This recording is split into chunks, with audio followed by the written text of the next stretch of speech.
এখানে পাহাড় আছে, ওখানে নদী ঝর্ণাধার আছে, কিন্তু আমরা এখানে আল্লাহ রাব্বুল আলামিন এর সৌন্দর্য উপভোগ করতে পারি। যে আমরা আসলে মনে হচ্ছে একটা কক্সেস বাজারে আছি। এখানে থাকা মানে হয়তো একটু যদি খালি বেশি একটু পানি রাখা যেত তাহলে মনে হতো যে আমরা একটা কক্সেস বাজারে আছি। আপনি দেখেন, নাহলে এই যেদিকে দেখেন সূর্য দেখা যায়, এইদিকে দেখেন সূর্য দেখা যায়।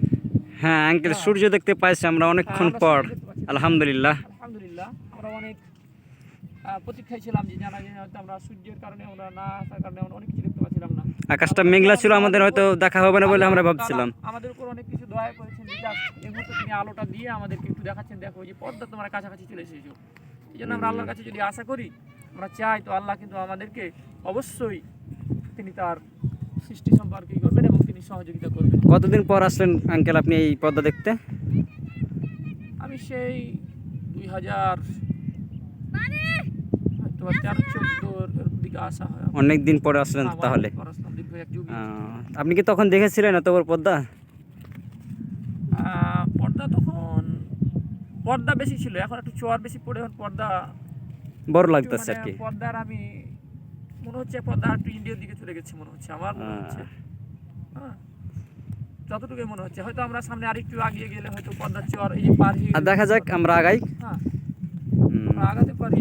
হ্যাঁ, আমরা সামনে আগাই। দেখছি আমাদের দৃষ্টিগোচর যতটুকু হচ্ছে, দেখছি অনেকেই যাচ্ছে। আচ্ছা আঙ্কেল, আপনার সাথে অনেক কথা হলো, পরবর্তী আরো কথা হবে। এবার আমি আঙ্কেলের কাছে যাই। আসসালামু আলাইকুম আঙ্কেল। কেমন আছেন আপনি? ভালো আছেন না? আচ্ছা, ঈদ কেমন কাটলো আপনার? আলহামদুলিল্লাহ, আল্লাহর রহমতে আজকের ঈদ আমরা অনুরূপ সুন্দর একটা আবহাওয়ার ভিতরে আমাদের ঈদটা অতিবাহিত করেছি। কিন্তু তারপরেও সবচাইতে আমাদের কাছে দুঃখজনক যে বিষয়টা, সেটা হচ্ছে যে আজকে বিশ্বের কিছু মুসলিম দেশ তারা অত্যন্ত কষ্ট সহকারে জীবনযাপন করতেছে। আজকে আমরা যদি ফিলিস্তিনের দিকে তাকিয়ে দেখি, তারা আমরা আমাদের কাছে হৃদয় বিতরক ঘটনা। হ্যাঁ, কি না জানি তাদের কিভাবে জীবনটা কাটছে আজকের দিন, সেটা হচ্ছে কি ইসরায়েল আমরা দেখতে পেলাম না। এমনভাবে হামলা করছে, তারা সেহরি খাওয়ার সময় ঠিক ওই মুহূর্তেই ইসরায়েল তাদের উপরে বোমা হামলা করে তাদেরকে এই পৃথিবীর বুক থেকে চিরজনমের মতো পৃথিবীর বুক থেকে তাদেরকে মানে মৃত্যুর মুখোমুখিতে দ্বার প্রান্তে পৌঁছে দিয়ে তাদেরকে হত্যা করে ফেলেছে। আল্লাহ রাব্বুল আলামিন এই যে ফিলিস্তিন ভাইদেরকে হত্যা করে ফেলেছেন ইসরায়েলরা, আল্লাহ তুমি তাদের প্রতি রহম করো, তুমি তাদের প্রতি দয়া করো, এবং যারা এদেরকে হত্যা করেছে আল্লাহ তাদেরকে সঠিক বিচারের আওতায় নিয়ে তাদেরকে হেদায়েত দান করো। আমিন। তারা যেন ইসলামের পথে ফিরে আসতে পারে। আমরা এই জন্য তাদের প্রতি আমরা সকলেই শুকরিয়া আল্লাহর কাছে প্রার্থনা করবো, আল্লাহ তুমি এই ফিলিস্তিনদেরকে ইসরায়েলের হাত থেকে রক্ষা করো। আল্লাহুম্মা আমিন। আঙ্কেল, আপনি পড়াশোনা কোথা থেকে করেছিলেন? আমি পড়াশোনা করেছিলাম সর্বশেষ বরিশাল টেক্সটাইল থেকে। আপনি আরবির দিক দিয়ে পড়াশোনা করেছিলেন কোথা থেকে? আরবির দিক দিয়ে প্রথমত পড়াশোনা করেছিলাম তারাপুর দাখিল মাদ্রাসা। তারপরে সেখান থেকে দাখিল পরীক্ষার পরে আমি তারাপুর দাখিল মাদ্রাসা থেকে উত্তীর্ণ হওয়ার পরে চাঁপাইনবাবগঞ্জ কামিল মাদ্রাসায় গিয়ে আলিমে ভর্তি হয়েছি। আলহামদুলিল্লাহ। আঙ্কেল, আপনি তো দেখছি আরবি দিক দিয়ে অনেকখানি পড়াশোনা করেছেন, বা আপনি পড়াচ্ছেন। আপনার জানি যে আমাদের গ্রামে আপনি বক্তব্য করান এবং তারাবির সালাতও আদায় করেছেন। তো এখানে কি শিক্ষা দিলেন আমাদের গ্রামবাসীকে আরবি সম্পর্কে একটু বলতে ভালো হতো। হ্যাঁ, আলহামদুলিল্লাহ, আমি আমার সাধ্যমতো চেষ্টা করেছি তাদেরকে কোরআন যেভাবে পড়ানো দরকার, যেভাবে বোঝা দরকার, যেভাবে নামাজ আদায় করা দরকার, এইগুলো আমি বলার চেষ্টা করেছি তাদেরকে। সবসময় আমি চেষ্টা করি যেন আমরা যেভাবে পারি, যতটুকু পারি না কেন, আমরা তার চেয়েও বেশি দেওয়ার জন্য মানুষকে আমরা আপ্রাণ চেষ্টা করে যাই। আমরা চাই যে আমাদের গ্রামটাকে আমরা সোনালী যুগের সেই মহাশূন্যতার অন্ধকার থেকে আলোকিত করে আমরা সোনালী যুগে আমরা প্রবেশ করতে চাই। আমাদের গ্রামটাকে নিয়ে আমরা সেখানে একটা শিক্ষার একটা আলো জ্বালাতে চাই। আচ্ছা আঙ্কেল, এটা তো এখন মানে হাদিস বলা আর মানা কিন্তু এক কথা না। তো আপনারা তো বলেন এবং মানেন, তো এরপরও যে মানুষে অনেক কথা বলে, এর ভিতর দিয়ে আপনারা কিভাবে এই দিনটাকে প্রচার করে যাচ্ছেন, এটা বললে একটু আমাদের মানে ভালো লাগতো আর কি। আচ্ছা, খুব সুন্দর কোশ্চেন কথা বলেছেন। বিষয় হচ্ছে কি যে আমরা আমরা সবাই জানি যে হক কথা হচ্ছে তিতে, যা আল হক ওয়া জাহাকাল বাতিল ইন্নাল বাতিলা কানা যাহুকা। নিশ্চয় এসে গেছে সত্য এবং মিথ্যা দূরীভূত হয়ে গেছে। ঠিক আছে, সত্য হচ্ছে তিতা কথা, এটা সকলেই মানবে না, এটা আমরাও জানি। ঠিক আছে, রাসূলের যুগেও এ ধরনের লোক আমরা দেখেছি, রাসূলের জীবনে থেকেও সেটা পাওয়া যায়। এবং রাসূলকে অনেক কষ্ট স্বীকার করতে হয়েছে, তার দান মোবারক শহীদ হয়ে গেছে উহুদের ময়দানে। তারপরও তিনি ইসলাম, এই যে ইসলামের প্রসারকে তিনি কখনোই থেকে দূরে সরে যাননি। সেখান থেকে তিনি চেয়েছেন আল্লাহ রাব্বুল আলামিন তার উপরে যে দায়িত্ব প্রেরণ করেছেন, রাহমাতাল লিল আলামিন, তিনি হচ্ছেন বিশ্বজগতের জন্য রহমত স্বরূপ। তিনি এটাকে অর্থাৎ তিনি জান্নাত লাভের উদ্দেশ্যে এবং আল্লাহ যে তাকে সৃষ্টি করেছেন, তার উপরে যে দায়িত্ব অর্পণ করেছেন, এই দায়িত্বটাকে পুরোপুরিভাবে পালন করার জন্য তিনি তার সর্বোচ্চ চেষ্টা দিয়ে তিনি সেটাকে বাস্তবায়ন করার জন্য আমাদের কাছে তিনি উত্তম আদর্শ হয়ে রয়েছেন। আল্লাহ রাব্বুল আলামিন পবিত্র বলছেন, লাকাদ কানা লাকুম ফি রাসূলিল্লাহি উসওয়াতুন হাসানাহ, নিশ্চয়ই তোমাদের জন্য তোমাদের রাসূলের মধ্যে রয়েছে উত্তম আদর্শ। এই জন্য আমরা তার অনুসারী হয়ে, আল্লাহ কোরআনে বলছেন ইন্না উলামাউ ওয়ারাসাতুল আম্বিয়া, আলেমগণ হচ্ছে নবীদের ওয়ারিস, অর্থাৎ নবীগণ চলে গেছেন, তারা তাদের সিলসিলা বজায় রেখে গেছেন।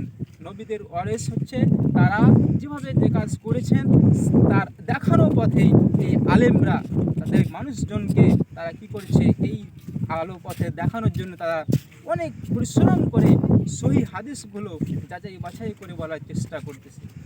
আলহামদুলিল্লাহ আঙ্কেল,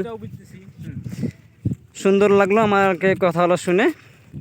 তো যাক, আল্লাহ যে কথাগুলো আমাদের মানার জন্য বলেছে সেগুলো আমরা মানার চেষ্টা করবো। সে তিতা বা মিঠা সেটা দেখার বিষয় নয়। আপনি আপনার কাজ আগে যাবেন, আমরা আপনার সহযোগিতা করব। এবং আমরা দেখতেও পাচ্ছি যে একটা বিষয় নিয়ে একজনের মতামত করে এটা আমাদের কোনো মাথা ব্যথা না, যেটা আমাদের সঠিক সহি আকিদা যেটা আমাদের সেটাই মানব। তো আঙ্কেল, আজকে যেহেতু আমরা ঈদুল ফিতর আদায় করি, আমরা আজকে এই পদ্মা নদী দেখার উদ্দেশ্যে রওনা করেছি। তো আমরা যে আসলাম 6-7 জন মিলে, তো তার ভিতরে আমরা যে অনেক আনন্দ উপভোগ করলাম। আপনাকে কেমন লাগলো এখানে? মাশাআল্লাহ, আলহামদুলিল্লাহ, ভালো লাগতেছে আমার। এই যে মৃদু একটা হাওয়া আমরা পাচ্ছি এখানে নদীতে এসে। আল্লাহ তো বললেন যে আমাকে বলে দিলেন যে আল্লাহ বলছেন কুল সিরু ফিল আরদি ফানজুর কাইফা কানা আকিবাতুল মুকাদ্দিবিন। তোমরা কি করো? কুল সিরু ফিল আরদ, তোমরা জমিনে ভ্রমণ করো এবং তোমরা তাকিয়ে দেখো যে যারা মুকাদ্দিবিন ছিল, যারা কাযাব ছিল, অর্থাৎ যারা মিথ্যাবাদী ছিল, তাদেরকে কিভাবে ধ্বংস করে দিয়েছে। আলহামদুলিল্লাহ। তো আঙ্কেল, আমি এবার আপনি যে কথাগুলো বললেন আমরা মানার চেষ্টা করবো ইনশাআল্লাহ। এবার আমি একটু বড় আঙ্কেলের কাছে যাবো, আবার ফিরে আসি। আঙ্কেল, আবার আপনার কাছে ফিরে এলাম। কেমন আছেন আপনি? আলহামদুলিল্লাহ, ভালো আছেন? ছোট্ট বিরতির পর আবার আপনার কাছে ফিরে আসলাম। তো আমরা শেষ মুহূর্তে চলে এসেছি, প্রায় 5টা বেজে গেল। তো আমরা আর বেশিক্ষণ থাকবো না, চলে যাব। তো আপনি হয়তো দেখার হবে কি না হবে এটা জানি না। তো দিনের ব্যাপারে একটু কিছু বলেন, আমরা আপনার কাছ থেকে কিছু সহি আকীদা পাবো বলে আশা করছি, এবং বলেন আপনি। আলহামদুলিল্লাহ, আলহামদুলিল্লাহ ওয়াহদা ওয়াসসালাতু ওয়াসসালামু আলা মান লা নাবিয়্যা বা'দা।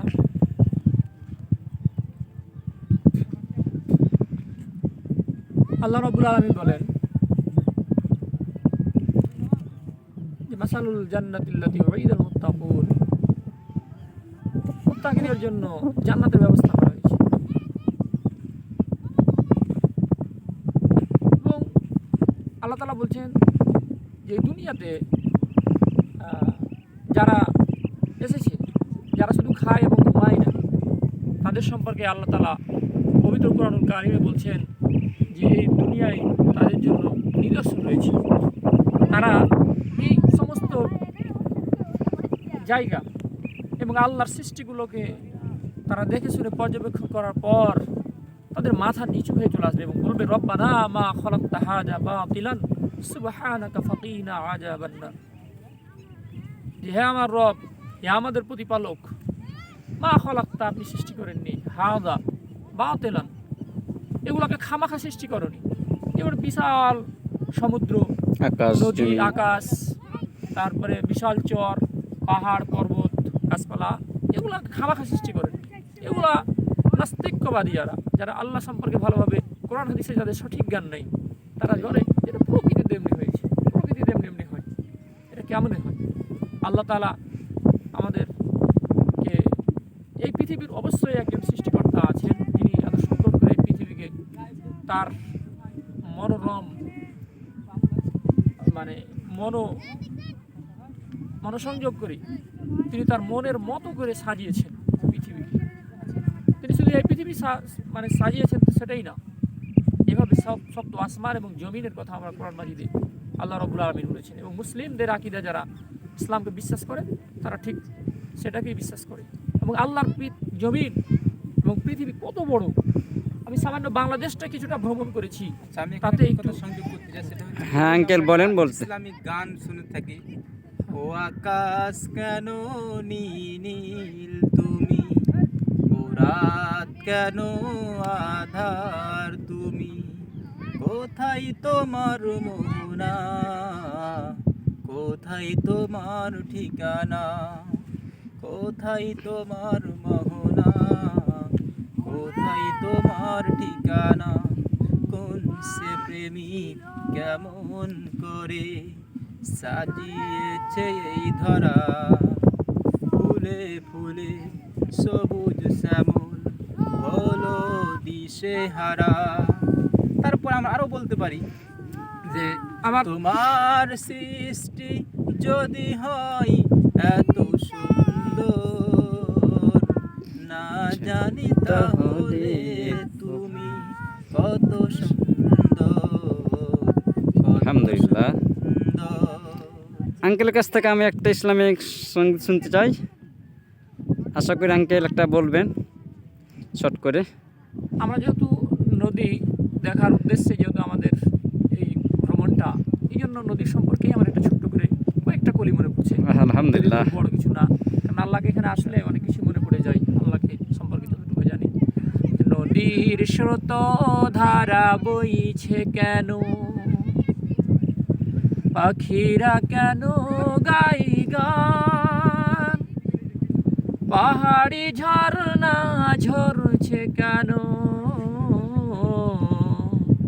ফুলেরা ছড়াই কেন ঘ্রাণ, নদীর স্রোত ধারা বইছে কেন, পাহাড়ের বুক চিরে ঝর্ণা ধারা অবিরত বইতে থাকে যখন, পাহাড়ের বুক চিরে ঝর্ণা ধারা অবিরত বইতে থাকে যখন, যেন এক পাহাড়ি কিশোরের দল ফুলে ফুলে গাই গান, পাহাড়ি ঝর্ণা ঝরছে কেন, ফুলেরা ছড়াই কেন ঘ্রাণ, ফুলেরা ছড়াই কেন ঘ্রাণ। মাশাআল্লাহ, আলহামদুলিল্লাহ, মাশাআল্লাহ। আঙ্কেল, যা হোক, আমরা অনেক কথা বললাম। আসলে আল্লাহ তাআলার নিয়ামতের শেষ নাই। আমরা একটার পর একটা জিনিসের যুগে যদি তাকাই, তাহলে আমরা দেখতে পাই এই নদীটা ছিল কি, হইল কি, আবার হবে কি জানি না। দেখেন, যখন নদীটা ছোট ছিল তখন অনেক ক্ষেত ছিল যেখানে মানুষ চাষাবাদ করত, আবার সেটা কেটে গেল, আবার সে জায়গা উঠেছে, আবার এখন দেখেন যে ধান, গম, পাট অনেক ফসল এখন সেখানে আবাদ হচ্ছে। সমস্ত কিছু আল্লাহ তাআলার দয়া এবং খেলা। এজন্য আমরা সুখে থাকি, দুঃখে থাকি, আপদে থাকি, বিপদে থাকি, সব সময় আল্লাহর শুকরিয়া আদায় করব। আল্লাহ যা করে বান্দার মঙ্গলের জন্যই করে। আলহামদুলিল্লাহ। আলহামদুলিল্লাহ, মাশাআল্লাহ। আমার একটা কলি মনে পড়ে গেল, এটা শুনে আপনার। আচ্ছা বলেন আঙ্কেল, তাহলে শুনি শেষ মুহূর্তে। বলছে যে, নদীরে পাড় ভাঙে ও পাড় গড়ে, এই তো নদীর খেলা রে ভাই, এই তো নদীর খেলা। ঠিক। নদীরে পাড় ভাঙে ও পাড় গড়ে, এই তো নদীর খেলা রে ভাই, এই তো নদীর খেলা। সকাল বেলা ফকির তুই, সকাল বেলা ফকির তুই, আমির সন্ধ্যা বেলা। নদীর পাড় ভাঙে ও পাড় গড়ে, নদীর পাড় ভাঙে ও পাড় গড়ে, এই তো নদীর খেলা রে ভাই, এই তো নদীর খেলা। সকাল বেলায় আমির রে তুই, ফকির সন্ধ্যা বেলা। ঠিক। সকাল বেলায় আমির রে তুই, ফকির সন্ধ্যা বেলা। তাই তো দেখছি। নদীর খেলা। খেলা। সাগর নদী আর পাহাড় বনে, পাখিরের গুঞ্জন গুঞ্জরণে। সাগর নদী আর পাহাড় বনে, পাখিদের গুঞ্জন গুঞ্জরণে। আলহামদুলিল্লাহ।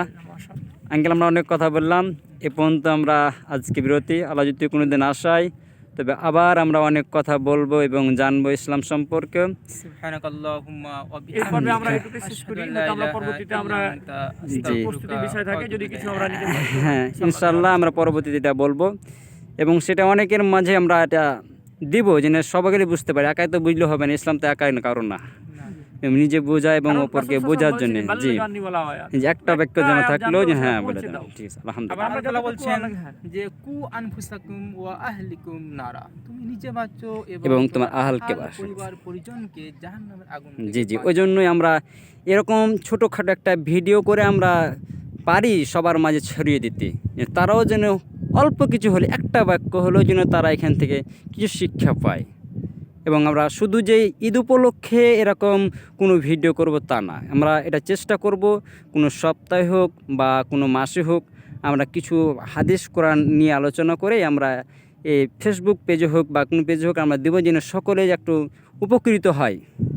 কারণ সবাই তো সবটা জানে না, কারণ যারা শিক্ষিত আর যারা অশিক্ষিত তারা কখনো সমান নয়। হ্যাঁ, এজন্য আপনারা যেহেতু জানেন সেহেতু আমাদের অজানা যারা আছে তাদের মধ্যে আমরা এটা শেয়ার করে দেবো ইনশাআল্লাহ। আমরা একটু কথা যোগ করতে ইচ্ছা করছি জি এখানে। বলেন।